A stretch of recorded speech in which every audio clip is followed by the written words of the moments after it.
Good morning and welcome to the Morning Spotlight. My name is Mike Ham. I'm a sales executive for Fidelity National Title Group.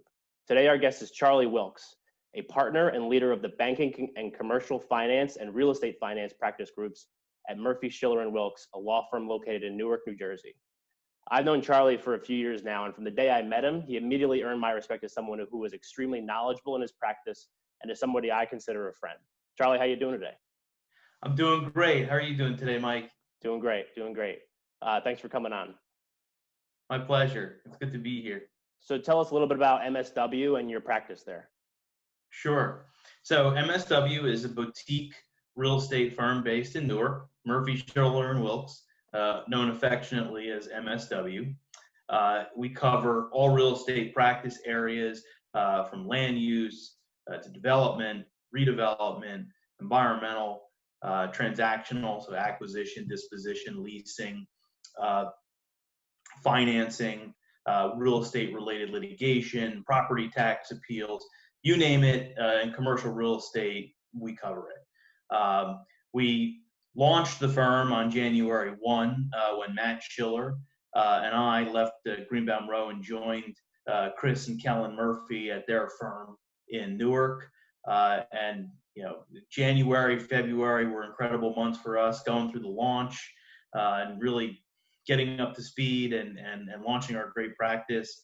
Of course, we were, thrown a monkey wrench with the COVID-19 pandemic, but I'm proud to report that we are powering through that, and we're looking forward to a bright future. And I would tell any of your contacts, clients, customers who need help in the commercial real estate arena, that they should give us a call. Absolutely. I 100% agree. So let's talk about your practice a little bit. What kind of clients do you work with? Sure. So my practice is really split between transactional real estate on the one hand and finance on the other hand. On the transactional real estate side, I do acquisitions, leasing, dispositions, financing for landlord side clients, some redevelopment work, and really transactional work around structuring major redevelopment projects. That's about half of my day. The other half of my day is bank side, lender side, mortgage finance, and commercial finance. So on the mortgage finance side, we're doing acquisition loans, we're doing refinances, we're doing construction loans, and that's actually continued to be a pretty robust practice even through this crisis that we're in. And we're actually seeing, I would say, an uptick in activity on that front. And I think that's due to the fact that the COVID-19 pandemic doesn't change the maturity date on your commercial mortgage loans, right? If you need to refinance, you have to continue to push forward with that and try to get that done. So that business, I would say, has remained relatively strong. Great. So then what kind of conversations have you been having with those clients over the last couple months? So as soon as the pandemic hit in mid-March and we all sort of retreated to our home offices, we were immediately inundated with calls about forbearance, modifications, and other amendments to both existing credit facilities, mortgage loans on the finance side, and to leases on the landlord-tenant side. This crisis has a sort of a trickle down or trickle up effect depending upon how you're looking at the situation, right? So mid-March, tenants started calling their landlords saying, "Look, I'm shut down due to the governor's orders. I'm not going to be able to make rent payments until we reopen."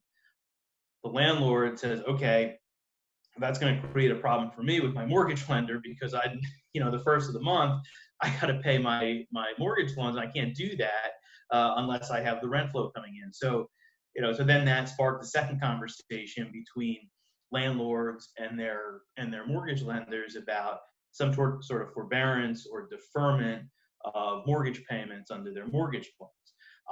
And we were involved in many of those conversations.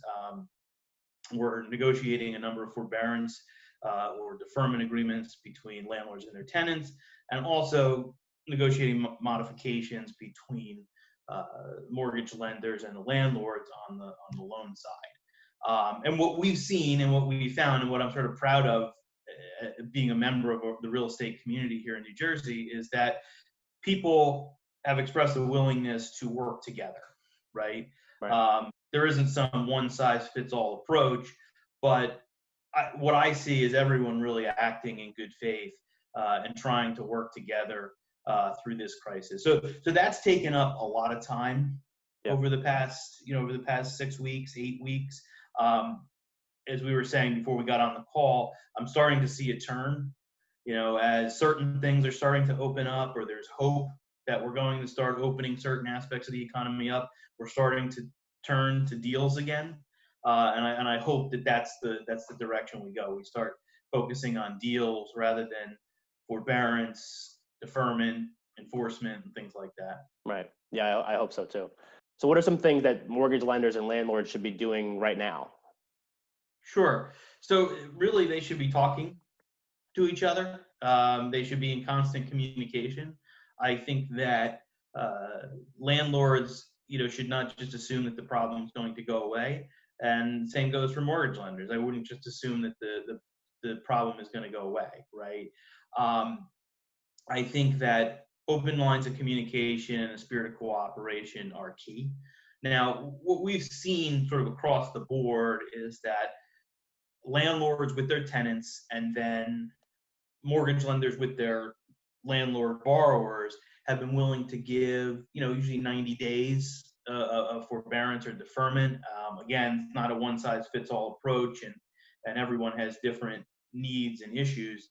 But we've seen that as sort of a rule of thumb in many instances, and that 90-day period probably stretches, from April through June. So we're sort of in the middle of that now, and I think most people have figured out what's going to happen with respect to their May 1st, June 1st, and maybe even July 1st payments. The question is what happens after that, and to some extent that remains to be seen. But I think what's most important is that the parties are in communication with one another. Yeah. It's probably legally required by your legal documents, whether it's a lease or your mortgage loan documents. It's also, I think, just the right way to do business, and it allows all parties and their lawyers to figure out a solution early on and to keep the relationship going strong through this problem. Absolutely. So for everybody watching, if you want to learn more about Charlie and learn more about the firm, his business, his practice, I'm going to put our contact information at the end of this video. Also, be sure to check out our Tuesday night virtual happy hours to connect with people like Charlie. He's there sometimes, and some other great people. Charlie, thanks for coming on with us today. Mike, thanks for having me, and be safe and stay well. You too. Thank you. Thank you. And everybody else, thanks for watching. Stay safe, and we'll see you next time.